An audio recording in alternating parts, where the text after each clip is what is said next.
don't record it, don't post it on Twitter and stuff. I'm asking you, please.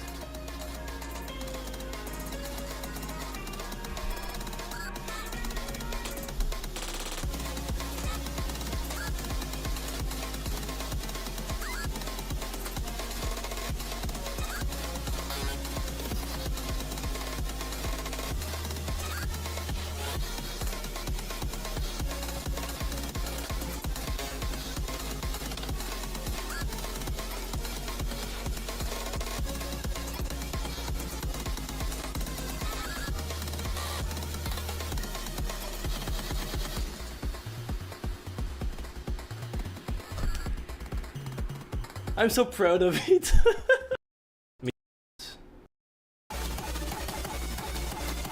This part is gonna destroy the bitrate on YouTube. Oh non.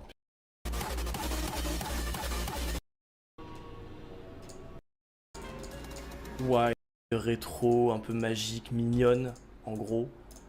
Et j'ai voulu garder ça. Je sais que la vie part en couille, bien sûr. Mais pour le début, j'ai voulu garder ça. Et après, j'ai juste fait avec ce que j'avais en tête, enfin, avec ce que la musique me donnait, quoi, vachement. Les trucs, tout ce qui est niveau du symbole, qui est niveau du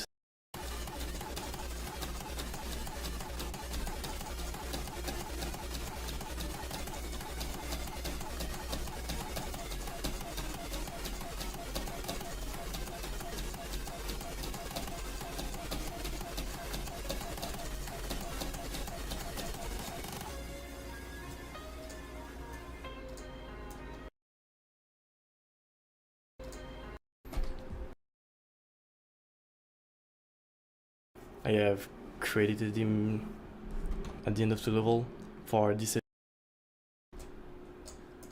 my goal in life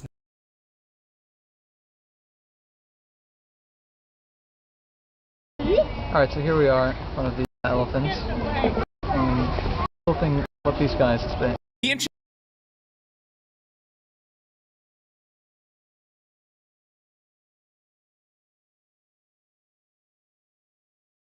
Ela sobe no baile é pressão, mina linda, perigosa, rouba meu coração. Vai quicando, vai jogando, não perde a razão. No batidão, só pura tentação. Ela sobe no baile é pressão, mina linda, perigosa, rouba meu coração. Ela sobe no baile é pressão, mina linda, perigosa, rouba meu coração.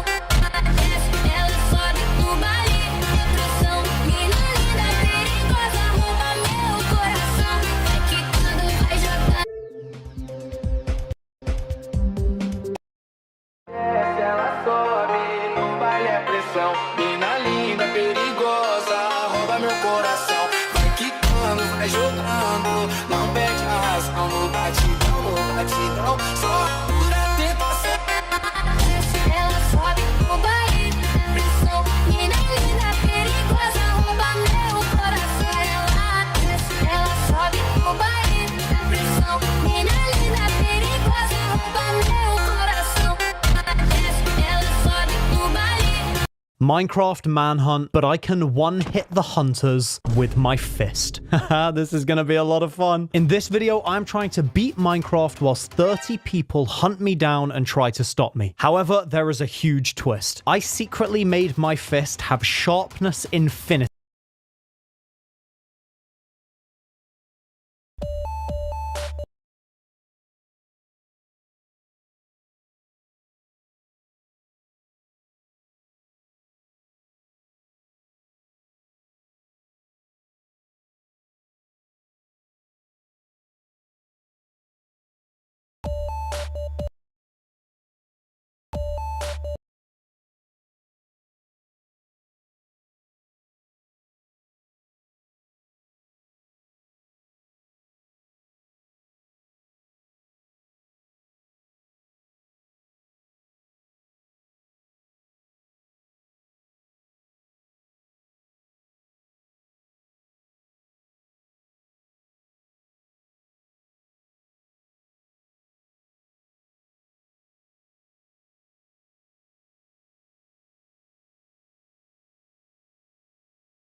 infinity, making it the most powerful weapon in the game. Can I beat the game before an army of hunters stop me? Stay tuned to find out. And apparently only a small percentage of people who watch my videos are actually subscribed. So if you do enjoy this video, then please be sure to subscribe. It is completely free, and you can always change your mind later. All right, enjoy the video. Oh my goodness, there are so many people. I'm just gonna type go, and I'm running. Oh! They're all being let go. Oh my goodness. I'm actually doomed. Why didn't I go for the savannah? I should everything.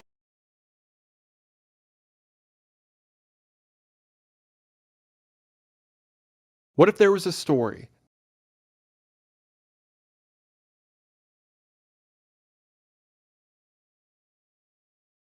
What if there was a story?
Pallid mask followed him. Vaulted roof. Church. All that about the organ player chasing him down the streets and being beneath the Iron Dragon, that was just his dream while asleep during a service. He thinks to himself that the organ player was all in his head, until he glances up and sees the organ player walking with the rest of the crowd out of the church. And the story ends with these lines. But I had escaped him, though his eyes had said I should not. Had I escaped him? That which gave him the power over me came back out of oblivion, where I had hoped to keep it, for I knew him now. Death and the awful abode of lost souls, whither my weakness long ago had sent him. They had changed him for every other eye, but not for mine. I had recognized him almost from the first. Escaped him? That which gave him the power over me came back out of oblivion, where I had hoped to keep it, for I knew him now. Death and the awful abode of lost souls, whither my weakness long ago had sent him. They had changed him for every other eye, but not for mine. I had recognized him almost from the first. I had never doubted what he was come to do, and now I knew while my body sat safe in the cheerful little church, he had been hunting my soul in the court of the dragon. I crept to the door. The organ broke out overhead with a blare. A dazzling light filled the church, blotting the altar from my eyes. The people faded away, the arches, the vaulted roof vanished. I raised my seared eyes to the door. A dazzling light filled the church, blotting the altar from my eyes. The people faded away, the arches, the vaulted roof vanished. I raised my seared eyes to the fathomless glare. and I saw the black stars hanging in the heavens, and the wet winds from the lake of Hali chilled my face. And now, far away, over leagues of tossing cloud waves, I saw the moon dripping with spray, and beyond, the towers of Carcosa rose behind the moon. Death and the awful abode of lost souls, whither my weakness long ago had sent him, had changed him for every other eye but mine. And now I heard his voice, rising, swelling, thundering through the flaring light, and as I fell, the radiance increasing, poured over me in waves of flame. Then I sank into the depths, and I heard the King in Yellow whispering to my soul, "It is a fearful thing to fall into the hands of the living God." So he stands up from the church service, thinks everything is okay, but after he sees the organ player, everything disappears, and he is once again in the realm of the King in Yellow. He is at the lake of Hali, and he sees the towers of Carcosa behind the moon. Here it almost seems that Carcosa is an afterlife, that the realm of the King in Yellow is a sort of hell, or at least a hell that those who succumb to the King in Yellow are drawn into. He says that the organ player was changed from every face but his. Of course, this is from our author's perspective. Maybe the King in Yellow manipulated the organ player's image and the music he was playing as a method of terrorizing our protagonist. Or maybe our protagonist is right and the organ player was a vessel of the King in Yellow, simply disguised to everyone else. It seems that the King in Yellow kind of plays with his food too, right? Because he rug pulls him once by saying, "Oh, you were just sleeping through church," but then he does it again by showing that he is actually in the realm of the King in Yellow, or on the shores of Hali, as he says. In those last lines, the King in Yellow whispers to him, "It is a fearful thing to fall into the hands of the living God." This is a phrase that is heard in a lot of churches, especially churches around the time. So the King in Yellow is manipulating religious iconography to describe himself as the living God. Of course, a God that our character has fallen into the hands of. The story seems to tie the King in Yellow to a lot of religious concepts, things like the devil and death. But what we see here in a literal sense as it relates to the King in Yellow mythos is that someone who was affected by the King in Yellow was terrorized by visions of the King in Yellow's servants or agents, so to speak. The pallid mask followed him and eventually caught him in his home, and now in the afterlife he has fully succumbed to the King in Yellow. Like I said, this is more of, I guess you could say, generic horror story in the sense that it's someone running from death.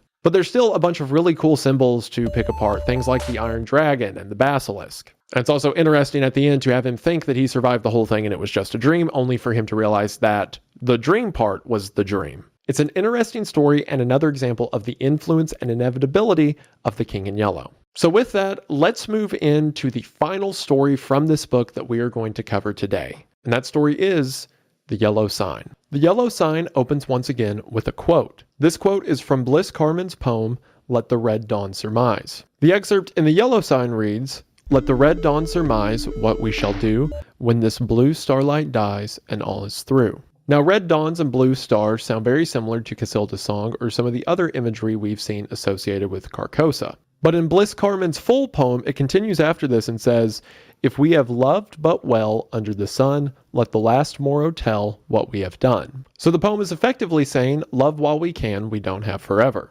And similar to The Mask, this story seems to be a sort of romance. This story centers around a painter named Mr. Scott. Now, Mr. Scott is French and living in New York City around 1920. Or more explicitly, sometime after 1920, as we'll later find, this takes place in the same timeline as the first story, The Repair of Reputations. And it also seems that Mr. Scott is French. So, it's my headcanon, even though this isn't explicitly said, that Mr. Scott from this story is Jack Scott from The Mask. In The Yellow Sign, Mr. Scott is described as an older man who is a painter from France. And in The Mask, set in the 1890s, Jack Scott was a young painter from France. I do admit when some of the more supernatural instances happen in The Yellow Sign, it's odd that he never mentions, his three friends that went crazy because they read The King in Yellow, and then a woman turned to stone, but then turned to human again. So while it doesn't have to be the same guy, I choose to believe this is Jack Scott from The Mask. Mr. Scott has an apartment and studio that overlooks a church called St. Cecile. And immediately, Mr. Scott takes us right to the action. When I first saw the watchman, his back was toward me. I looked at him indifferently until he went into the church. I paid no more attention to him than I had to any other man who lounged through Washington Square that morning.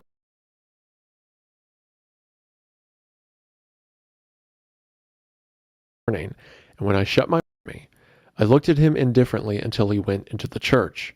I paid no more attention to him than I had to any other man who lounged through Washington Square that morning, and when I shut my window and turned back into my studio, I had forgotten him. Late in the afternoon, the day being warm, I raised the window again and leaned out to get a sniff of air. A man was standing in the courtyard of the church, and I noticed him again with as little interest as I had that morning. I looked across the square to where the fountain was playing, and then, with my mind filled with vague impressions of trees, asphalt drives, and the moving group of nursemaids and holidaymakers, I started to walk back to my easel. As I turned, my listless glance included the man below in the churchyard. His face was toward me now, and with a perfectly involuntary movement, I bent to see it. At the same moment, he raised his head and looked at me.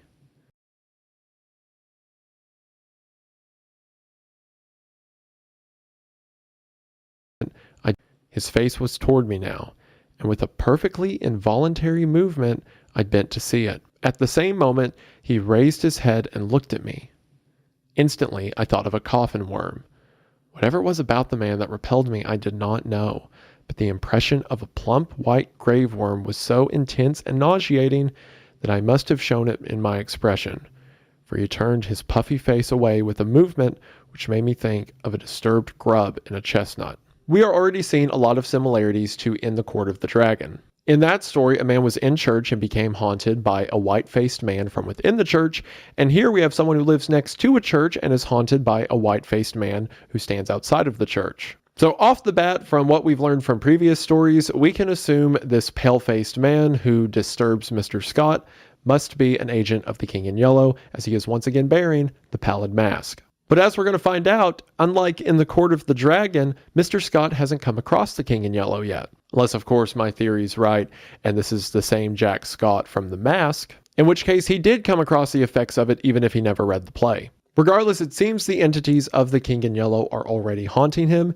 even if he hasn't done anything to cause it yet. This also makes In the Court of the Dragon the odd man out, as even if this Mr. Scott isn't Jack Scott, he later says in the story that he heard about what happened to Hildred Castaigne. So that ties this story to the Repair of Reputations, and the Repair of Reputations was tied to The Mask because Boris's fates were mentioned in the Repair of Reputations.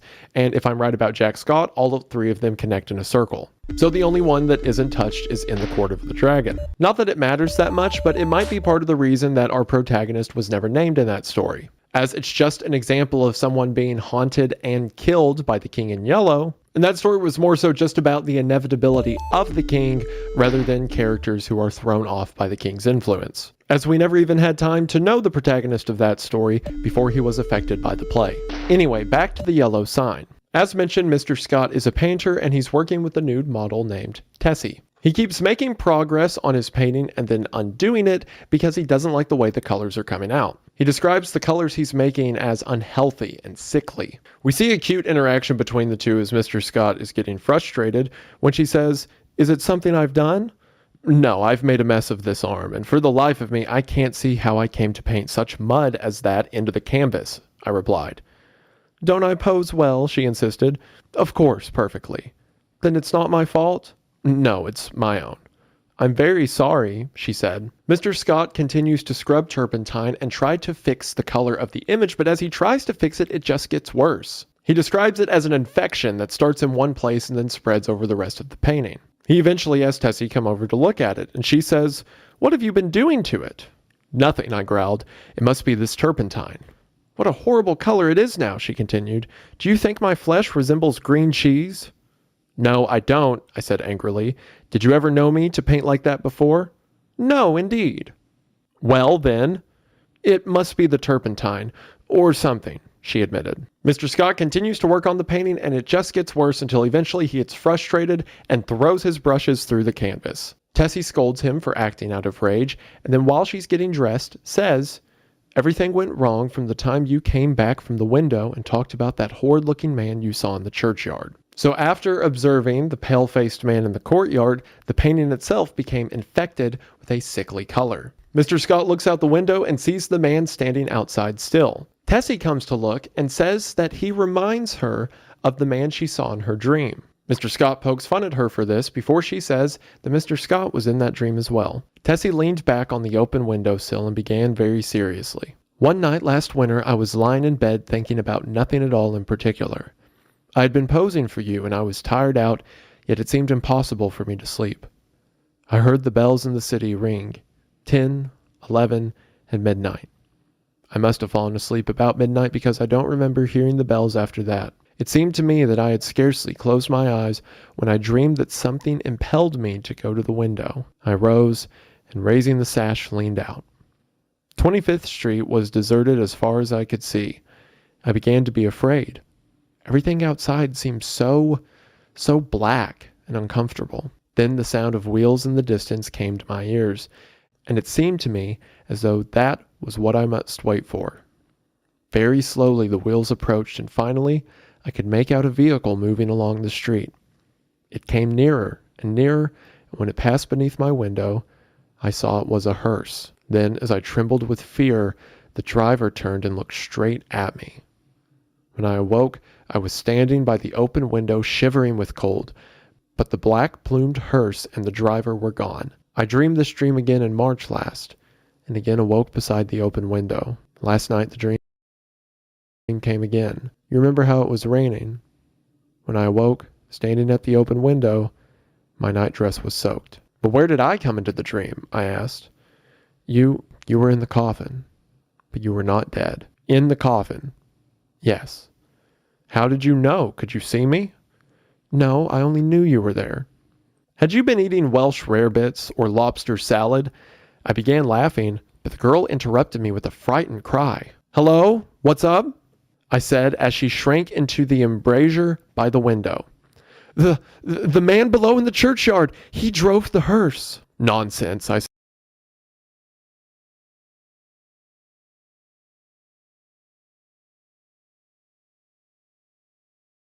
said. I said as she shrank into the embrasure by the window. The man below in the churchyard, he drove the hearse. Nonsense, I said. But Tessie's eyes were wide with terror. I went to the window and looked out. The man was gone. Come, Tessie, I urged. Don't be foolish. You have posed too long. You are nervous. Do you think I could forget that face? She murmured. 3 times I saw the hearse pass below my window, and every time the driver turned and looked up at me. Oh, his face was so white and soft. It looked dead. It looked as if it had been dead a long time. I induced the girl to sit down and swallow a glass of marsala. Then I sat down beside her, try to give her some advice. So Tessie has this recurring nightmare of a hearse passing beneath her window being driven by the watchman in front of the church with Mr. Scott lying alive in the back of it. She's had this dream 3 times, and it seems each time she is sleepwalking to the window and leaning out. Last night she did it and allowed herself to get soaked in the rain, but continued to dream regardless. This story keeps a consistent tone of inevitability. It's like the things that are happening to these characters were predestined for them, and they're simply passengers to what's going to happen. Just as Mr. Scott in Tessie's dream is a live passenger in the back of the hearse, unable to stop his own funeral. Mr. Scott tries to tell Tessie that she's just getting worked up over nothing. He describes what she has as a soft-shell crab dream, which is very funny. I've probably had some crabs in my time that were bad enough to see a few hearses. The next day, the bellboy, Thomas, comes to Mr. Scott to bring him the paper. Thomas also says that the Catholic Church right outside has just that were bad enough to see a few hearses. The next day, the bellboy, Thomas, comes to Mr. Scott to bring him the paper.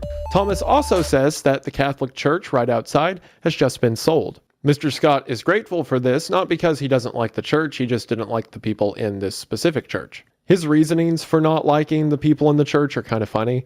He says, "My nerves were shattered by a blatant exhorter whose every word echoed through the aisle of the church as if it had been my own rooms, and who insisted on his R's with a nasal persistence which revolted my every instinct." He then says this, Then, too, there was a fiend in human shape, an organist who reeled off some of the grand old hymns with an interpretation of his own, and I longed for the blood of a creature who could play the doxology with an amendment of minor chords which one hears only in a quartet of very young undergraduates. So he's saying there was an organist that was so bad at playing the organ that he wished they could just have some undergraduates come in and play more simply so that he doesn't have to hear that guy anymore. Now, you could draw similarities between a fiend in human shape who plays an organ at a Catholic church. I think that's mostly just a reference, and in this story, Mr. Scott just doesn't like the way the guy plays the organ. And then after that, he says, I believe the minister was a good man, but when he bellowed, and the Lord said unto Moses, the Lord is a man of war,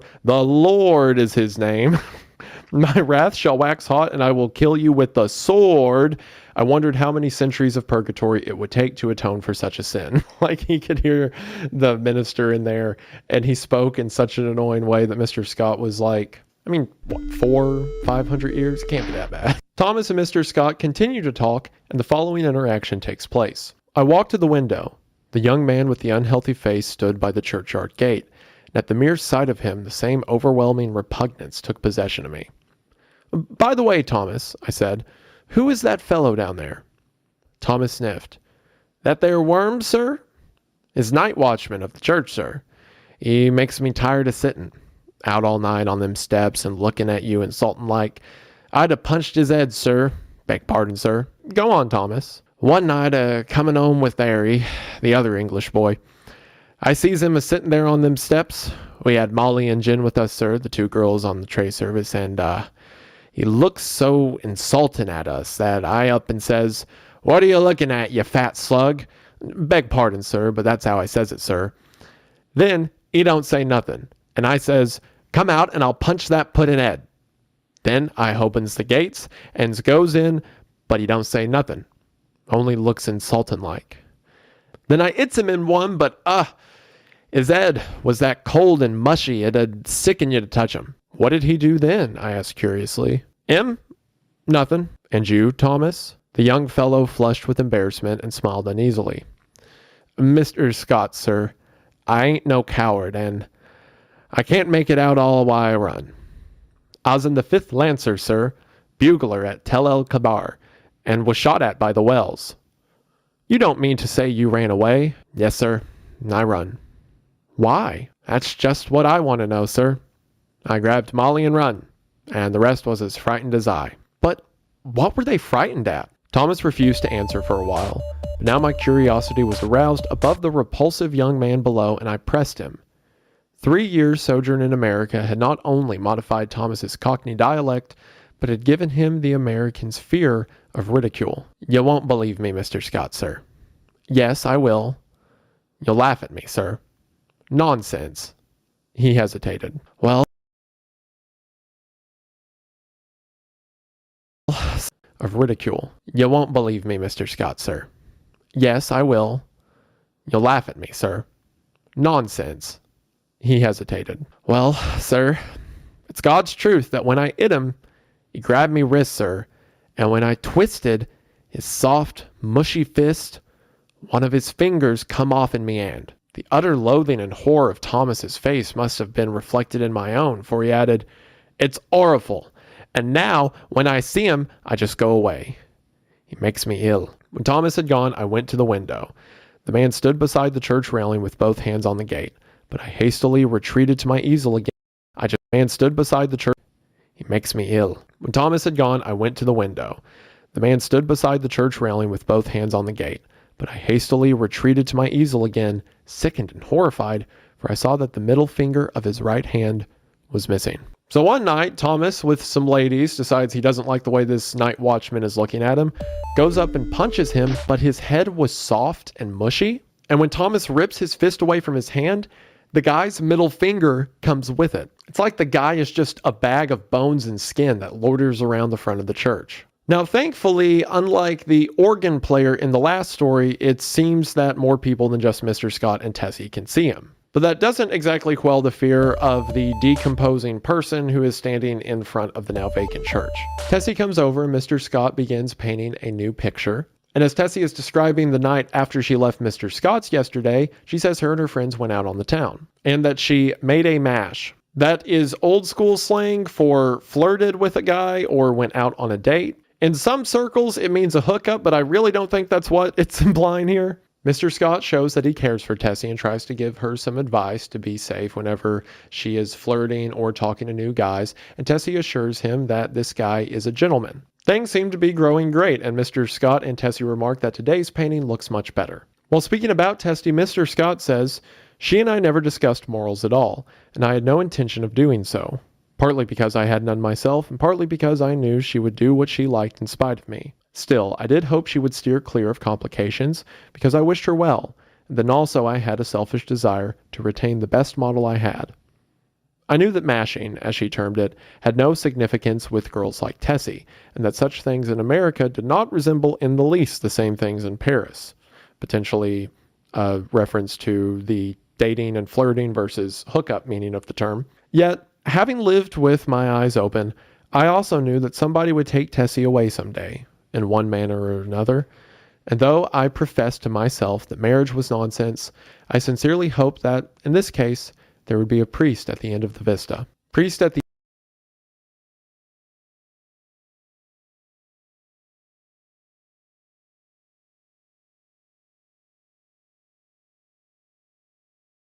end of the vista. Keep that in mind for later. Though I professed to myself that marriage was nonsense, I sincerely hoped that, in this case, there would be a priest at the end of the vista. Priest at the end of the vista. Keep that in mind for later. So it seems that Mr. Scott has feelings for Tessie, but perhaps because he's older than her, perhaps because he just assumes that she has a different way of life, that she's interested in guys that aren't him, he doesn't say anything. He even later goes on to say that he just wants her to be happy, whatever that means. But then while thinking this to himself, he begins to speak to Tessie and says this. "Do you know that I also had a dream last night?" I observed. "Not about that man," she laughed. "Exactly. A dream similar to yours, only much worse." It was foolish and thoughtless of me to say this, but you know how little tact the average painter has. "I must have fallen asleep about 10 o'clock, I continued, "and after a while I dreamt that I awoke. So plainly did I hear the midnight bells, the wind in the tree branches, and the whistle of steamers from the bay, that even now I can scarcely believe I was not awake. I seemed to be lying in a box which had a glass cover. Dimly I saw the street lamps as I passed, for I must tell you, Tessie, the box in which I reclined appeared to lie in a cushioned wagon which jolted me over a stony pavement. After a while I became impatient and tried to move, but the box was too narrow. My hands were crossed on my breast, so I could not raise them to help myself. I listened and then tried to call. My voice was gone. I could hear the trample of the horses attached to the wagon and even the breathing of the driver. Then another sound broke upon my ears like the raising of a window sash.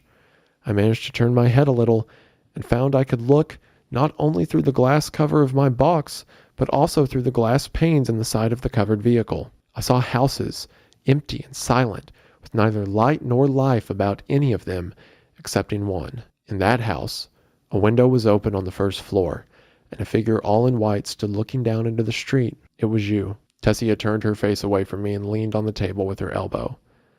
"I could see your face," I resumed, "and it seemed to me to be very sorrowful. Then we passed on and turned into a narrow black lane. Presently the horses stopped.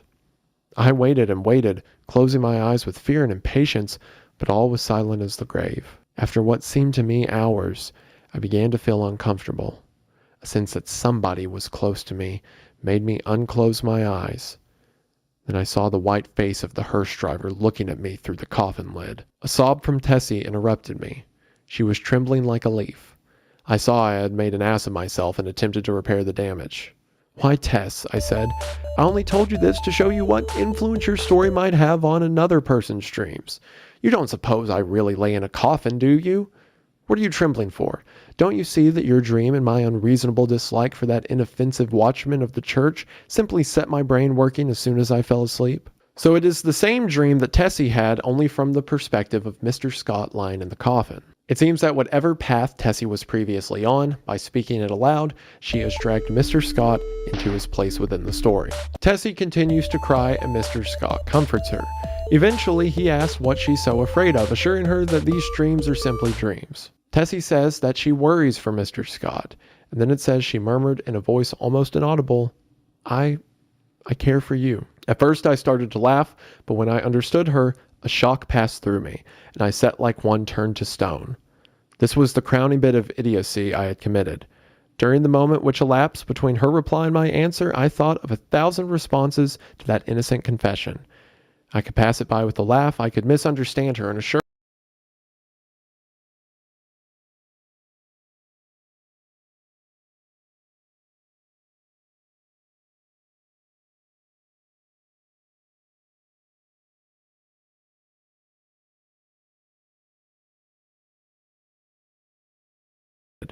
During the moment which elapsed between her reply and my answer, I thought of 1,000 responses to that innocent confession. I could pass it by with a laugh, I could misunderstand her and assure her as to my health. I could simply point out that it was impossible she could love me.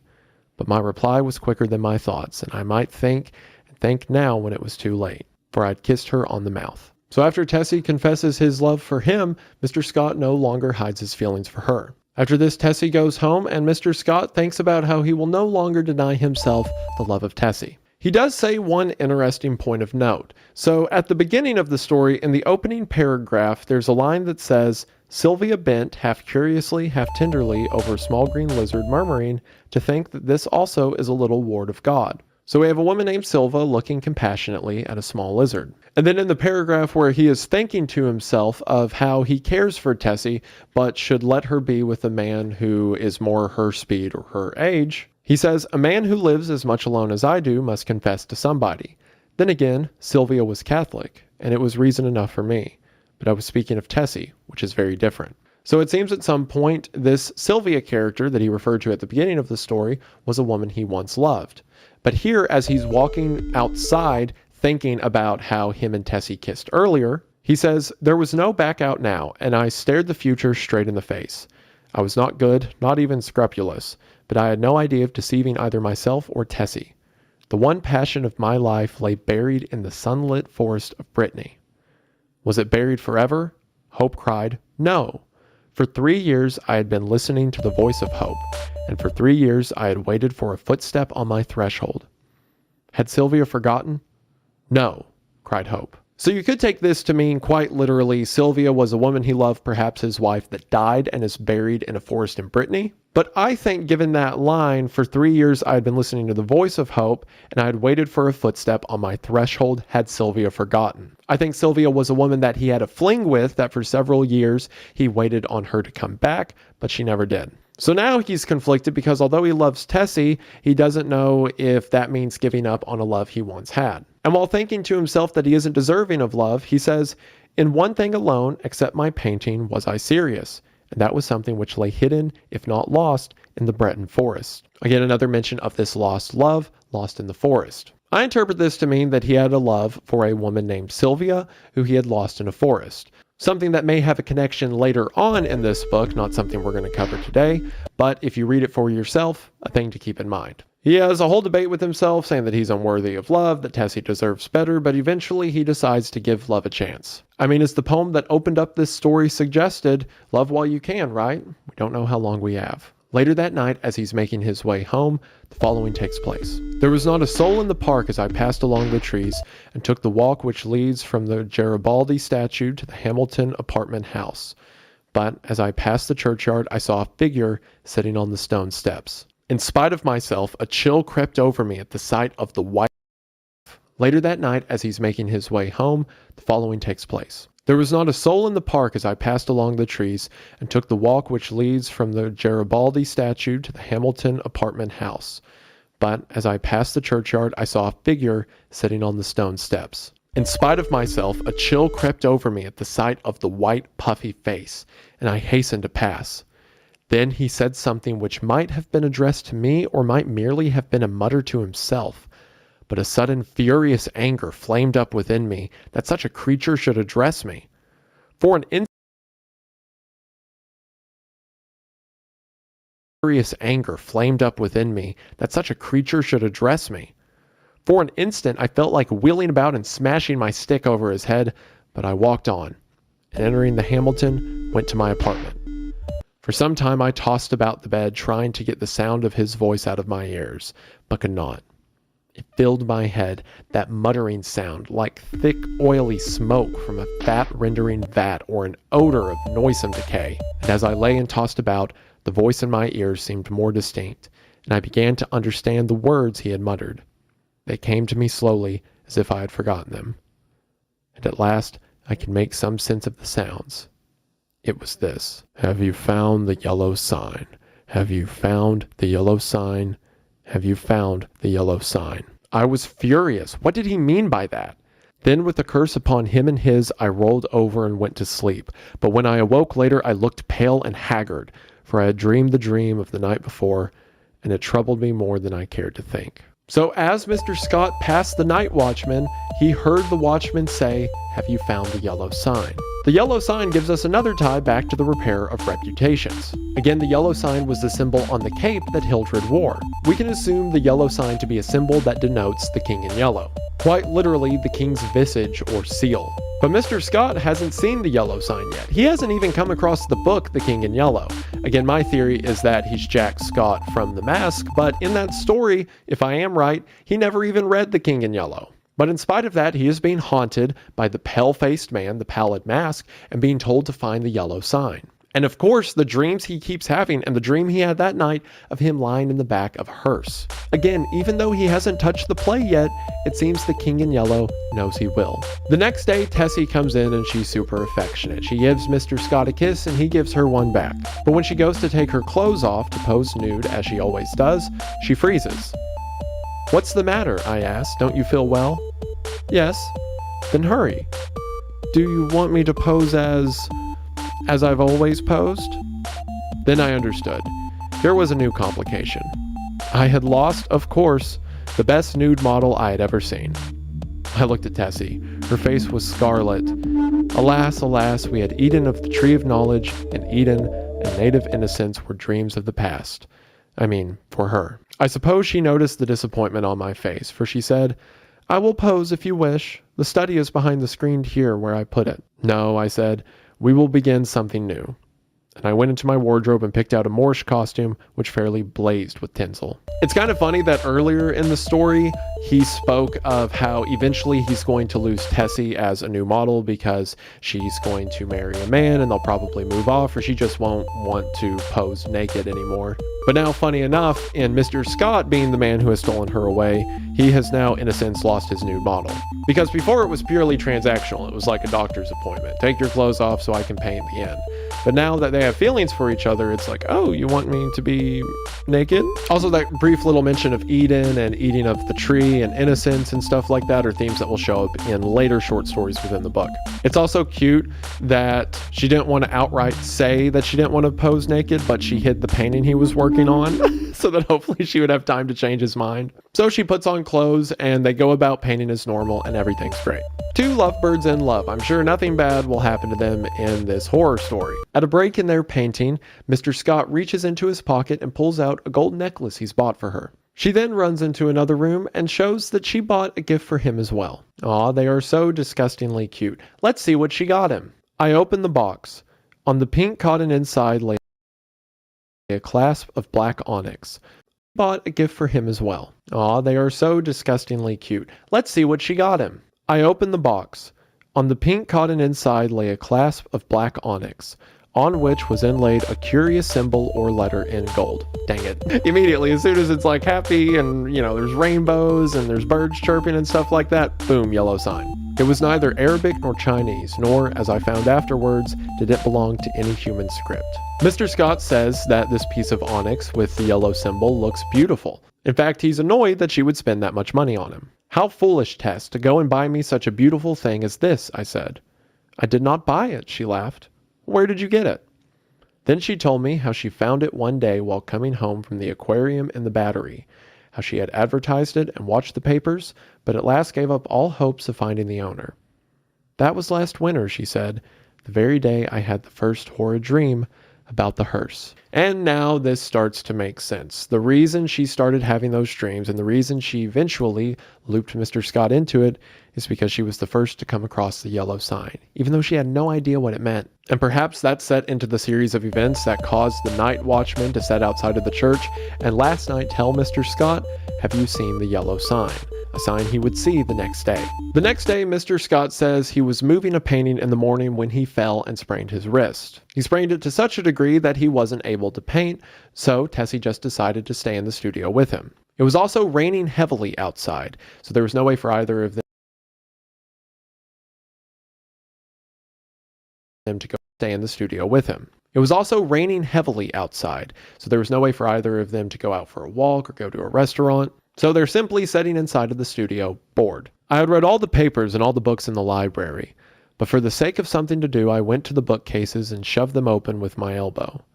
I knew every volume by its color and examined them all, passing slowly around the library and whistling to keep up my spirits. I was turning to go into the dining room when my eye fell upon a book bound in serpent skin, standing in a corner of the top shelf of the last bookcase. I did not remember it. From the floor could not decipher the pale lettering on the back. So I went to the smoking room and called Tessie. She came in from the studio and climbed up to reach the book. "What is it?" I asked. "The King in Yellow."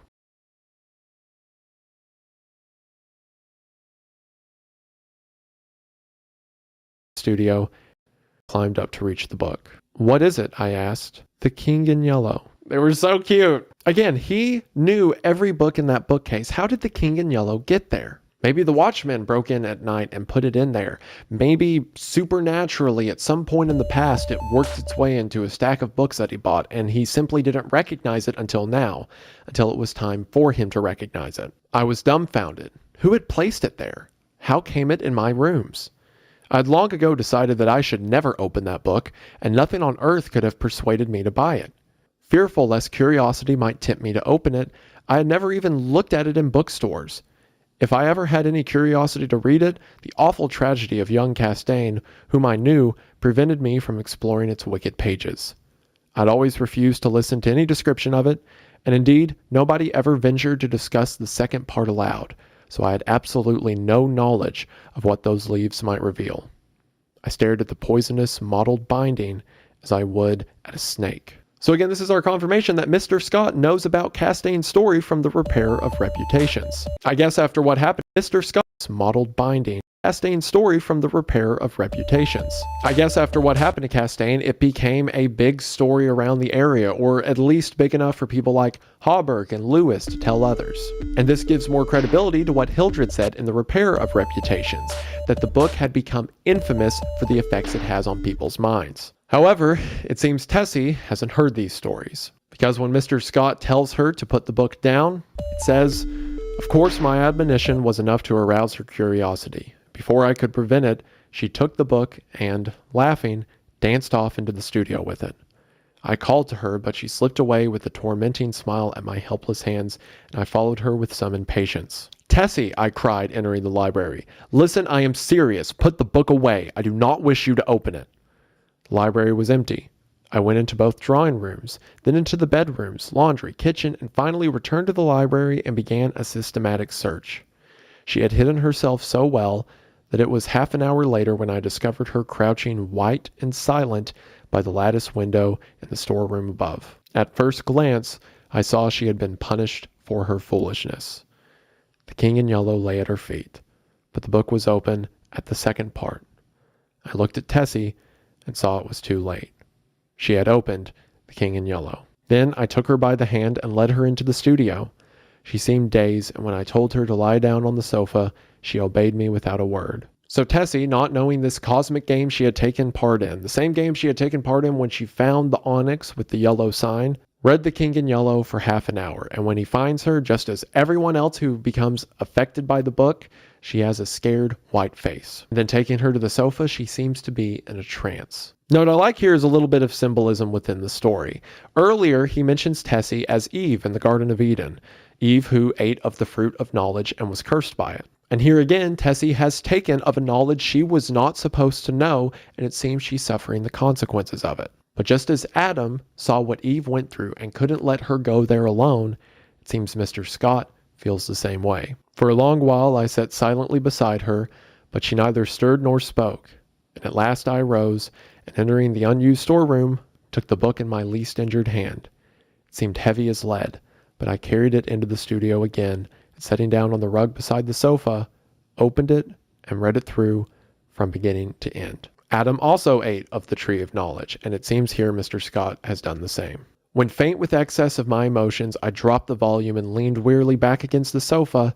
Tessie opened her eyes and looked at me. So Tessie, who had read The King in Yellow, went into a trance, and she was catatonic until Mr. Scott fulfilled his part in the story and read the book as well. This is just like how back in The Mask, Genevieve was catatonic until the time came for her to tell Boris that she loved Alec in front of both of them. And then as soon as Alec was sick and put away, that then became time for Boris to carve his face into the statue and then for Genevieve to throw herself into the pool, which led to Boris's death. The King in Yellow is using people like puppets, hurting them in order to make the others do his bidding. I believe Tessie might have laid there in a coma forever until Mr. Scott decided to read the book, at which point the King in Yellow got what he wants, and now they are ready to carry on the rest of his plan. We had been speaking for some time in a dull, monotonous strain before I realized that we were discussing The King in Yellow. Oh, the sin of writing such words, words which are clear as crystal, limpid and musical as bubbling springs, words which sparkle and glow like the poisoned diamonds of the Medicis. Oh, the wickedness, the hopeless damnation of a soul who could fascinate and paralyze human creatures with such words, words understood by the ignorant and wise alike, words which are more precious than jewels, more soothing than music, more awful than death. We talked on, unmindful of the gathering shadows, and she was begging me to throw away the clasp of black onyx quaintly inlaid with what we now knew to be the yellow sign. I never shall know why I refused, though even at this hour, here in my bedroom as I write this confession, I should be glad to know what it was that prevented me from tearing the yellow sign from my breast and casting it into the fire. I am sure I wished to do so, and yet Tessie pleaded with me in vain. Night fell and the hours dragged on, but still we murmured to each other of the king and the pallid mask, and midnight sounded from the misty spires in the fog-wrapped city. We spoke of Hastur and of Casilda, while outside the fog rolled against the black window panes as the cloud waves roll and break on the shores of Hali. Tessie might be breaking through to some degree. Maybe her love for Mr. Scott is convincing her to tell him to throw away the yellow sign. Mr. Scott hasn't broke through yet. He's still under the king's trance. I mean, everything he's saying, he's describing the fog outside and comparing it to the shores of Hali. It seems that he is truly, firmly under the king's grasp. The house was very silent now, and not a sound came up from the misty streets. Tessie lay among the cushions, her face a gray blot in the gloom, but her hands were clasped in mine, and I knew that she knew and read my thoughts as I read hers, for we had understood the mystery of the Hyades, and the phantom of truth was laid. Then, as we answered each other, swiftly, silently, thought on thought, the shadows stirred in the gloom about us, and far in the distant streets we heard a sound. Nearer and nearer it came, the dull crunching of wheels, nearer and yet nearer, and now outside before the door it ceased, and I dragged myself to the window and saw a black-plumed hearse. The gate below opened and shut, and I crept shaking to my door and bolted it, but I knew no bolts, no locks could keep the creature out who was coming for the yellow sign. And now I heard him moving very softly along the hall. Now he was at the door, and the bolts rotted at his touch. Now he had entered, with eyes starting from my head, and I peered into the darkness. But when he came into the room, I did not see him. It was only when I felt him envelop me in his cold, soft grasp that I cried out and struggled with deadly fury, but my hands were useless, and he tore the onyx clasp from my coat and struck me full in the face. Then, as I fell, I heard Tessie's soft cry, and her spirit fled. And even while falling, I longed to follow her, for I knew that the King in Yellow had opened his tattered mantle, and there was only God to cry to now. It had been several months since she found the yellow sign, and only through a love which the King in Yellow manipulated did she give that sign to Mr. Scott, dooming both of them. And all it took was for them to read the book, and their fate had been sealed. And that night in the fog, the hearse came for them. In those last couple sentences, Tessie died. Mr. Scott was struck by the watchman, but it says that Tessie's spirit left her. Both of them were set on this path from the time this story began. It was just a matter of time before they found the serpent skin book hiding in the library. The yellow sign ends with these words: "I could tell more, but I cannot see what help it will be to the world. As for me, I am past human help or hope. As I lie here, writing, careless even whether or not I die before I finish, I can see the doctor gathering up his powders and phials with a vague gesture to the good priest beside me, which I understand. They will be very curious to know the tragic gesture to the good priest beside me. I can see the doctor gathering up his powders and phials with a vague gesture to the good priest beside me, which I understand. They will be very curious to know the tragedy. They of the outside world who write books and print millions of newspapers, but I shall write no more. And the Father Confessor will seal my last words with the seal of sanctity when his holy office is done. They of the outside world may send their creatures into wrecked homes and death-smitten firesides, and their newspapers will batten on blood and tears, but with me their spies must halt before the confessional. They know that Tessie is dead and that I am dying.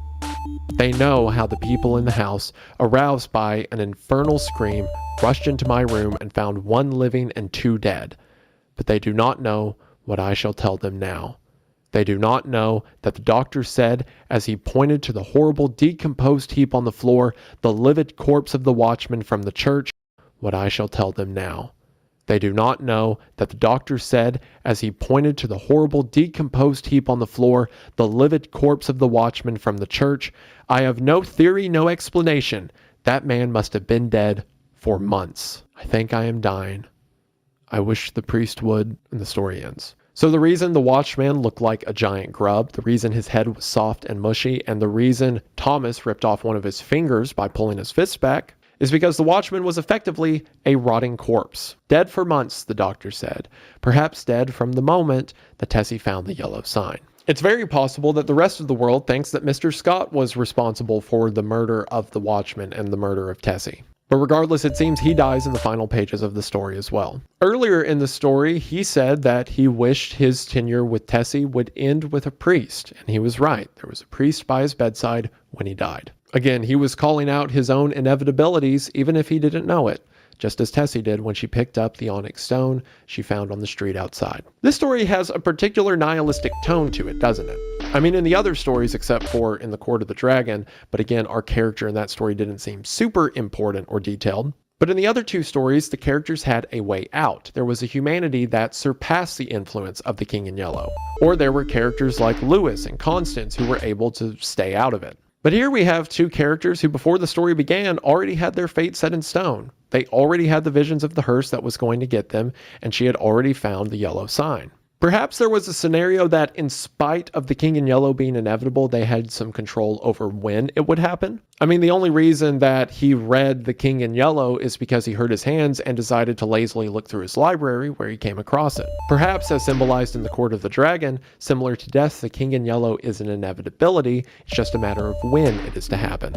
But regardless, that inevitability came for them in the end. I also like to mention when Mr. Scott realizes what's happening, he goes to the door and locks it shut. But then it kind of describes that the lock decays off and the watchman simply passes through the doorway.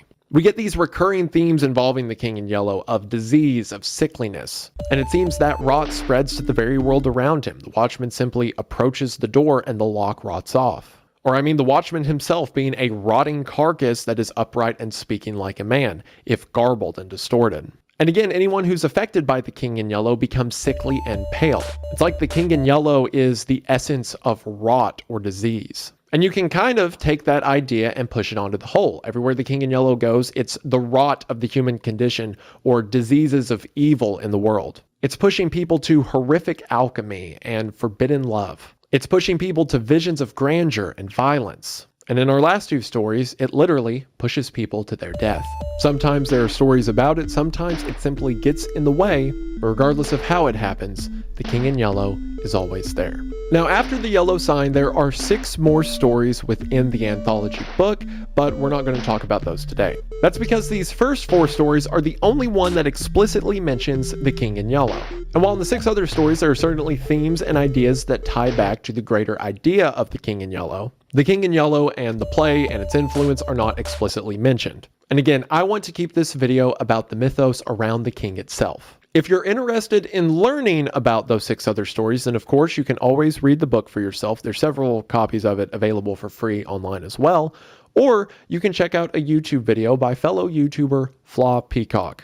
Peacock has done an incredible job going through every story in The King in Yellow, talking about a lot of the different themes and characters and ideas. And he goes through the 6 stories that I'm not covering today. And that full video is 7.5 hours, I believe. So a ton of cool information to dig into. So if you're interested in that, I'll have a link to it in the description. Can't recommend it enough. But these first 4 stories are the mythos that we get around the play, The King in Yellow. Again, a play that doesn't actually exist, but has so much influence in the stories we just read. We see glimpses of the play, characters like Camilla and Casilda. We hear about the Lake of Hali, we hear about the towers of Carcosa that can be seen behind the moon. Sometimes it's described as a place far from Earth. Other times it's described as a primordial ruin that came long before us. Sometimes it's described as the place that awaits us when we die. It's like the King in Yellow embodies the very essence of the unknown, of the id, of the thing in the closet, the monster we don't want to look at. Concepts of death, disease, eternity. All of them are kind of encapsulated in this mythical king and this mythical land we can only hope to understand and we only see glimpses of even now. Regardless if you view the King in Yellow as a sort of eldritch god, as this ancient being that controls the reality we live within, or if you just see the King in Yellow as the essence, the symbolism of evil, of bad, of the unknown, either way, the King in Yellow is all about inevitability. And the horror of it comes from our inability to do anything about it. I mean, if the King in Yellow is a being that was here before the earth even existed, that has these lost ancient cities of towers that go over the moon, and all of that was turned to ash and rot, and the King in Yellow still exists, then how could we ever hope to go up against him? Or if the king is simply the embodiment of death, disease, and evil, well, how can we hope to go up against that? The first story we read was about someone completely consumed by the idea, the grandeur, the temptation of the King in Yellow, but our other stories were people who were just living their life, and then the King in Yellow stepped in. And in every case, especially the last one, it seems that everything that happened to them was predetermined. The symbolism of the fate statues coming up again and again is reference of that. The idea that our birth, life, and death was all decided for us from the beginning. The idea that free will, choice, is just a hopeful dream. A dream for fools. It's a fear that is incredibly common, a fear that is seen across religions, beliefs, and cultures throughout history. And I think it's because of that, the King in Yellow idea has resonated with so many artists. Because even if you've never read The King in Yellow, even if you've never heard of it before I've talked about it today, I guarantee you know something that is inspired or directly related to it. So why don't we talk about a few of those?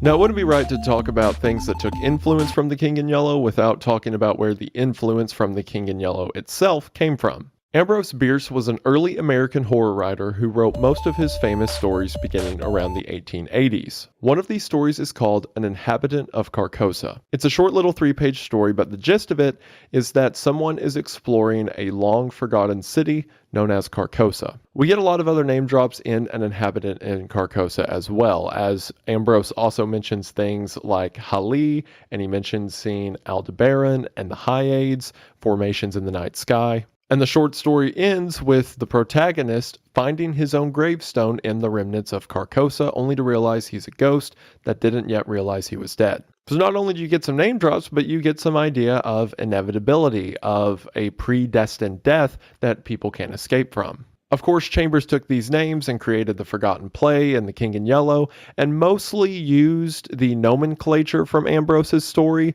to create his narrative. But again, there is some tie between the inevitability of death between both. Ambrose himself is an interesting author, not only in his writing, but also in his life, as not only did the guy serve in the Civil War, but he also never officially died, as he simply vanished off the face of the earth. Chambers then read An Inhabitant of Carcosa, adapted a lot of the language into his story, and from other of Ambrose's work, adapted words like Hastur. However, where names like Hastur and Hali and stuff like that is much more well known, culturally at least, is within H.P. Lovecraft's work. H.P. Lovecraft read The King in Yellow and was very impressed by it. So impressed, in fact, that he incorporated things like the Lake of Hali, the Yellow Sign, and Hastur into his 1931 story, The Whisperer in Darkness, which is one of the main stories that tie into the Cthulhu mythos. So because of that, as Lovecraft and Cthulhu became super popular within occult horror circles, names from The King in Yellow became popular as well. Other adaptations that would build off of Lovecraft's work would try to put more meat to the King in Yellow idea.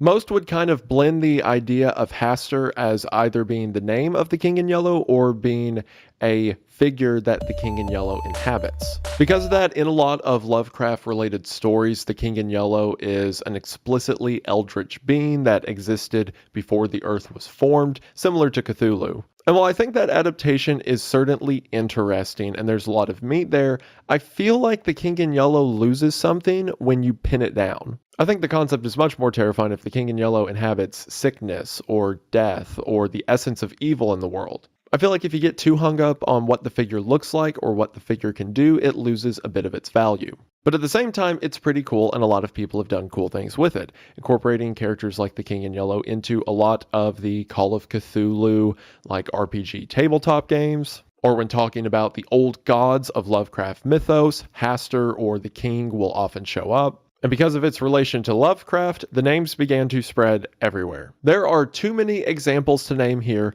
but just to throw a few out. The King in Yellow is a character within some of the Warhammer 40k novels. The King in Yellow becomes a character in Grant Morris's graphic novel, The Invisibles. There's also a ton of graphic novels that adapt either chamber stories or other King in Yellow mythos itself. The King is also a huge inspiration for Alan Moore's Providence. As a sort of Easter egg, in Stephen King's novel Thinner, the King in Yellow is the name of a head shop that a character purchases something from. Furthermore, in King's short story Grandma, the name of the demonic entity in that story is Hastur. In one of the Doctor Who spin-off novels called The Virgin New Adventures, which is a crazy name for a spin-off novel, a name of one of the great old ones is Hastur the Unspeakable. In George R.R. Martin's A Song of Ice and Fire, which is part of the Game of Thrones universe, on the map there is a city to the east known as Carcosa.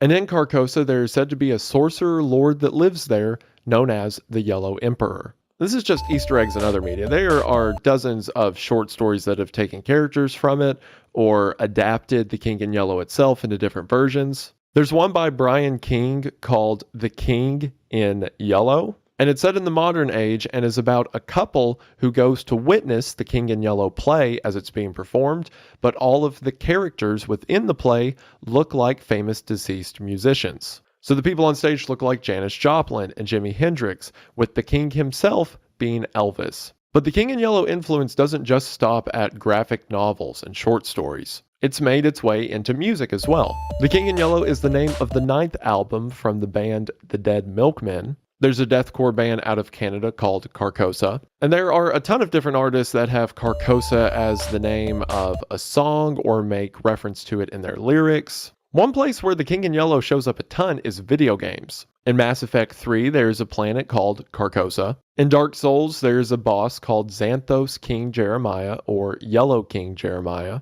In the first edition of the Dungeons and Dragons Advanced books, one of the deities is named Hastur. I know Dungeons and Dragons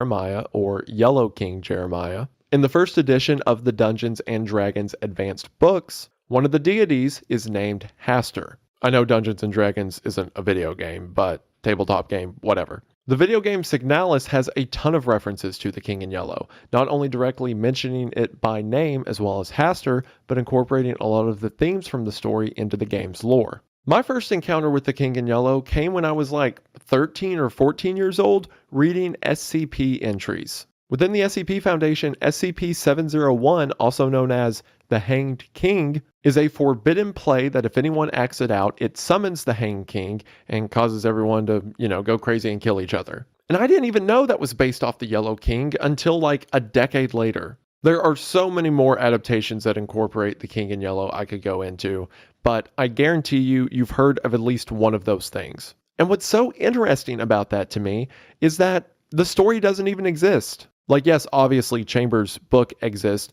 but no one's referencing characters from the story like Hildred Castaigne or Alec or Boris. They're all referencing characters from the play that is forbidden to mention. And in all the adaptations that have come since, except of course the people that adapt or make new versions of the play The King in Yellow, in every version that's come since, they are still referencing a forbidden story that we've never heard. Just as in Chambers' book, The King in Yellow is a story kept at the fringes of society that bleeds its way into the stories that are created, in the real world, this same story is bleeding into ours, and that story never existed. And especially considering Chambers took the name from Ambrose, and it's even argued that maybe Ambrose got the idea for names like Carcosa from other stories and poetry that he read, then you could look at it in a meta way and say perhaps there is some forgotten tale out there of this King in Yellow that is influencing our world and art from the shadows. And if you want to say the King in Yellow is just the personification of death, disease, and evil,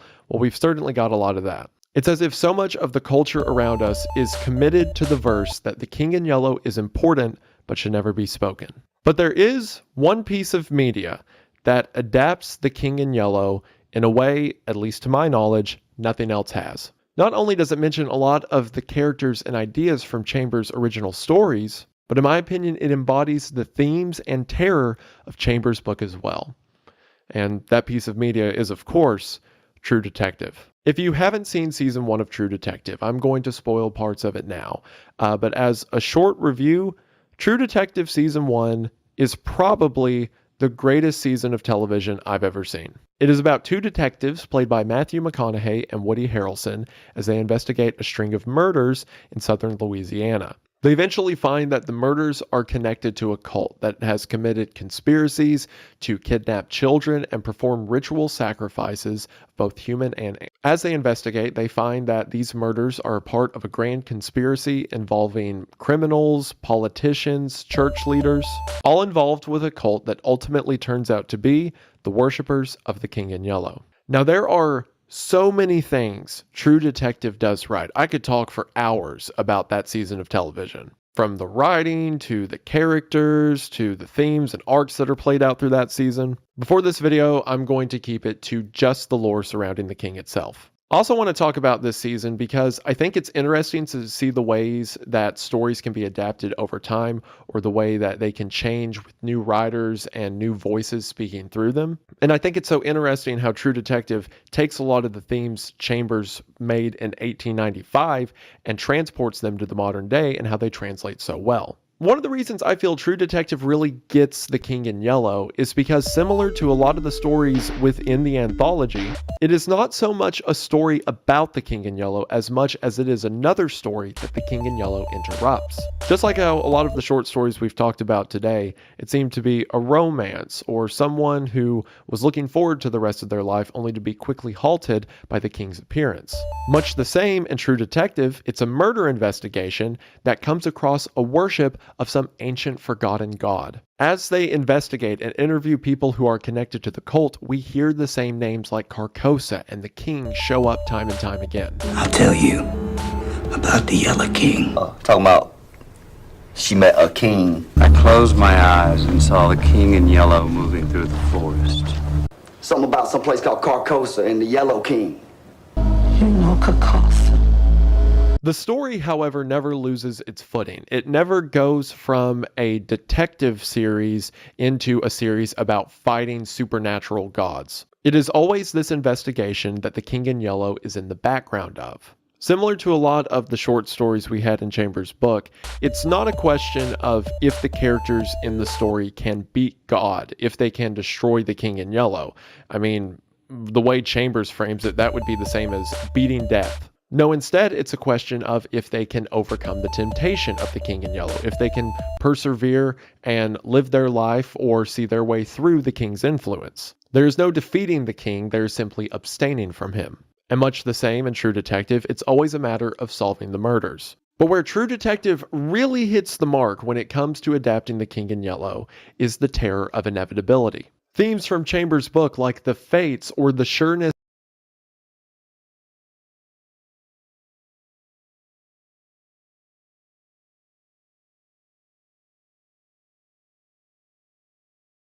of death are constantly looming over the characters' heads. And characters within True Detective, especially our two lead detectives, are examples of that.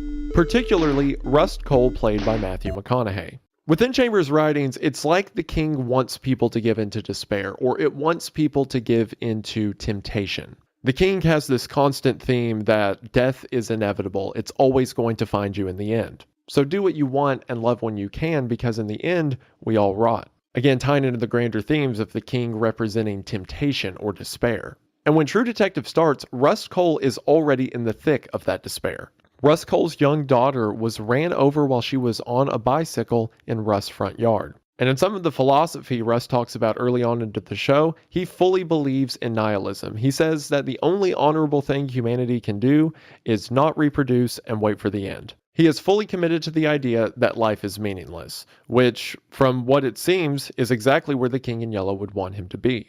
But in spite of that, he constantly contradicts himself. In the same breath, when he's saying life is meaningless and death is a release, he is working around the clock to find and stop a killer. Despite saying he believes in nothing, his actions show that he's a hypocrite. This is contrasted well with his partner Marty, played by Woody Harrelson, who constantly talks about how Russ needs to get it together, how life has value.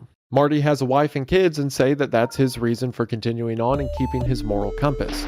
But in spite of this, Marty constantly cheats on his wife and by the end of the series, loses his family. The two men are standing on opposite sides of an aisle, telling each other that they're actually standing on the other side. It seems that Marty gives in to the temptations. To do what you want, life is fleeting, even if he says otherwise. And Russ believes that things happen for a reason, that there's a reason for a man to have character and push for something better, even if he says otherwise. In True Detective, as we come across people who are members or have had affiliations with this cult, they espouse the same things, the same ideas of the King in Yellow. The idea that life and death are inevitable, that the actions and evils of humanity are predetermined. Their connections to Chambers' story goes even deeper than that. They mention explicitly seeing people who would bring about their death in their dreams. I mean, heck, the cult even mentions having visions of things that are ripped straight from Chambers' book. I saw you in my dream. You're in Carcosa now. Black Star. Foretelling their own end, just as Mr. Scott and Tessie did in The Yellow Sign. Speaking of The Yellow Sign, there is a sign throughout True Detective that the cult uses regularly, and that sign is a spiral. I like the idea of the yellow sign being a spiral, because if one of the terrors that the King in Yellow persist is that everything will happen to you and there's nothing you can do to stop it, well, a spiral is a straight line that only has one direction. It is a place you will always end up. And the spiral is a recurring motif for the cult that they leave on their victims throughout the series. You'll do this again. Time is a flat circle. It's very apparent throughout True Detective that the King in Yellow, this cult, is something that can't be beat. Honestly, you can watch True Detective and just assume that anything that has to do with the King in Yellow or Carcosa is mumbo jumbo. It can just be a crazy cult that can be equated to devil worshippers or spirit worshippers that don't have any actual power. For example, after Russ comes in contact with the first murder victim who displays the yellow sign or the spiral, to be clear, they never call it the yellow sign in True Detective, but I mean, it's a sign that the followers of the Yellow King use. We can put two and two together. After Russ comes across it, we begin to see these visions he's having of space and eternity. But Russ gives a logical explanation. These visions he's having of space and eternity. But Russ gives a logical explanation for it. He did a stint undercover and did a lot of heavy drugs and still has drug-related flashbacks from time to time. Sure, the cult espouses this forbidden doctrine and eternity and life that comes after, but we never actually see any of that. However, regardless if you view the cult within the show as being legitimate or not, either way, it's unstoppable. Rust and Marty are two detectives, and they find out that politicians as high up as the governor's office and these massive church rings around Louisiana are all connected to this cult. It is a literalist way to describe an all-encompassing god. It's like going up against the entire government. How could two men do it? And that's one of the reasons I think I like True Detective's take on the King in Yellow so much. Because just like a lot of Chambers stories, in some small way, we get a happy ending. Yes, the world is violent. Yes, there will always be terror and evil, but that doesn't mean you just lay down and die. Actually, funny enough, kind of similar to the theme of In the Court of the Dragon, it is not Christianity itself per se, but a symbol from within Christianity that gives Rust his answer. At the beginning of the show, Rust remarks that he's not religious. And Marty asks why then does he have a crucifix of Jesus Christ in his bedroom? Rust says it's because he is fascinated by the character of Jesus Christ, the story, specifically the idea of allowing your own crucifixion. And effectively, that's a symbol for what Rust does throughout the series. He has all these ideas, these educated opinions of why life means nothing and why he shouldn't do anything to help humanity. But every day he crucifies himself and does good for humanity regardless. Throughout True Detective, we get mention of a place called Carcosa, obviously adapted from Chambers' story. But at the end of season 1, we find that Carcosa is a literal place where these child murders are taking place. These murders, as well as a lot of the cult practices, are being carried out by a man named Errol Childress. Errol isn't so much depicted as someone who falls for the ideas of the Yellow King, as much as he is a vessel for the king himself. He carries out child sacrifices and brutalities and lives in the rot of these killings. We're not shown him until later in the show, but in the first episode we get the testimony of a little girl who got away from him. Because his face is burnt up and scarred, the little girl described him as a spaghetti-faced man. And for a long time, Rust and others assumed perhaps it was someone wearing a mask. Oh, would you look at that? A character who brings death into the world on behalf of the King in Yellow, who is described as wearing a mask. Maybe even a white pale mask. Where have I heard that before? At the end of the series, Rust and Marty make it to this Carcosa and come across the aftermath of all these sacrifices. Eventually making their way to the ritual chamber where they come across what else than an effigy of Bones cloaked in a tattered yellow robe. The sacrifices had been going on since far before their investigation began. The King in Yellow was always waiting for them in Carcosa. And it's upon seeing this that Rust has another one of his visions or hallucinations. Rust and Marty finally kill him, with Rust nearly dying in the process. In the final moments of the show, as Rust gets out of the hospital as he's recovering from his injuries, he tells Marty that in those final moments when he thought he was going to die, he felt like he saw his daughter again. That he didn't know exactly what the afterlife was, but whatever it was, she was there. In spite of Rust's own conviction, in spite of what the King in Yellow told him time and time again, in spite of all of the influence telling him the contrary, the good he did mattered. Yes, they did not take down the entire cult that was composed of politicians and businessmen from across the country, but they did some good.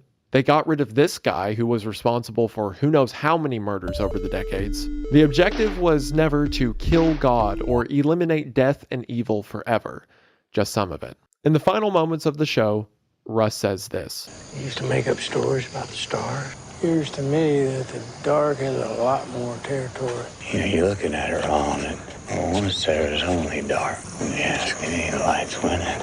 On my first watch through of the show, I kind of thought this line was a letdown. Again, I was still taking in all these concepts for the first time and didn't really think about the implication. But for a character who throughout this entire show has talked about philosophy and nihilism in these far out, hard to reach terms, it's fitting that the solution would be something so simple.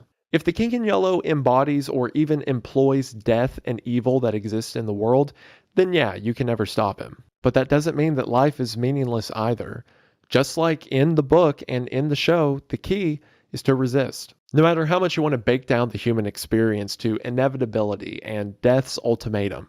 We've known about that since humanity began, but yet for some reason, we keep on trying. You can't fix the world, but you can make it better. And I think True Detective takes the ideas from Chambers' book and makes them into so much more. Not that those ideas weren't there in Chambers' original story, but I feel like True Detective just fleshes it out to such an ornate degree. And plus, it's fitting that the video ends with that because that was my first exposure to the King in Yellow. Yes, what I said earlier is true. The first time I came across the story was through an SCP entry, but I didn't know that that was the King in Yellow until I watched True Detective, looked up everything regarding the King in Yellow, and then found out that I had incidentally read something related to the King in Yellow a decade before. The King in Yellow is a story that exists at the fringe of our stories and has for a century. And one of my favorite things about that is regardless of how bleak the world is or how powerful the influence of the King in Yellow could be, even though we keep telling the story, we keep telling it with a happy ending.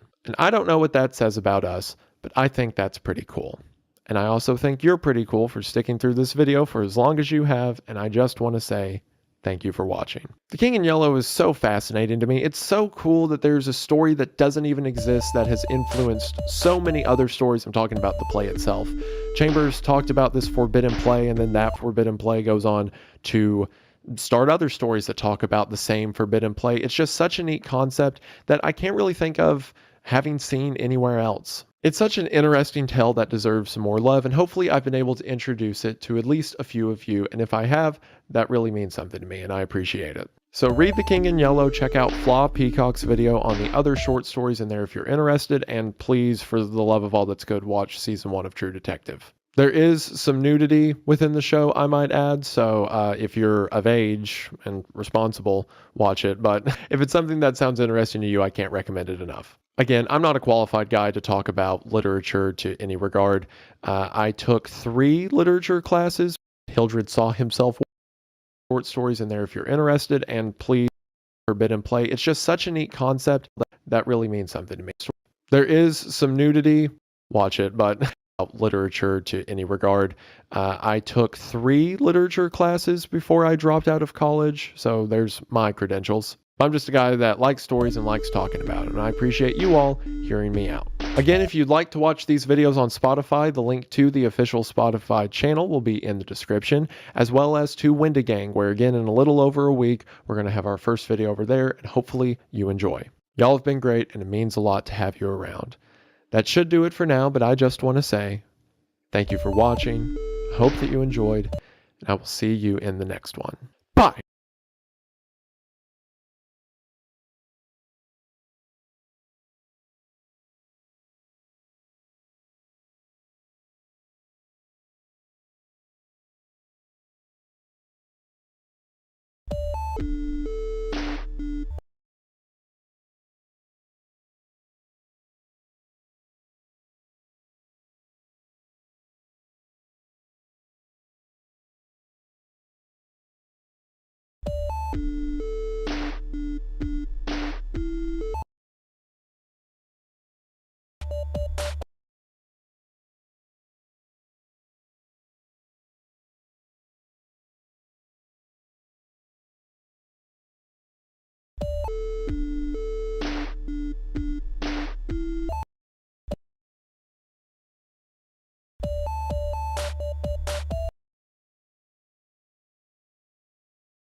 Bye.